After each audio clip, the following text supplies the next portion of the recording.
Hello friends, this is Vaibisha here from Medicos lectures.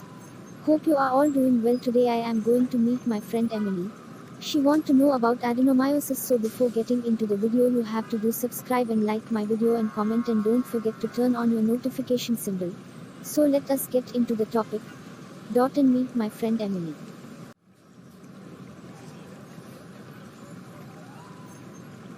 Hey Emily, how are you? Hey Vibhasha, I am good, and what about you? Yeah Emily, good. So Vibhasha, shall we discuss about adenomyosis today? Okay Emily, that's very easy. So Vibhasha, let us start our discussion. Yeah Emily. So endometrium is called as an island of endometrium. They are found in the wall of uterus. It can be observed in the elder women at age of 40 years. And the affected areas are diffuse striated and non-capsuled, and they are very tiny dark hemorrhagic area. The women's are usually past 40 years. Others present with menorrhagia, dysmenorrhea, backache, dyspareunia. So how can we manage adenomyosis? In young women, hormonal therapy, and Mirena in older women, hysterectomy.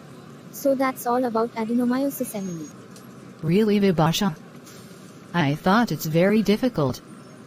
Thanks for your explanation Vibhasha. It's okay Emily, no mention. I hope everyone understood about today's topic. If you like this video, please do like and subscribe to my channel Medicos Lectures. Bye bye guys, see you with another topic.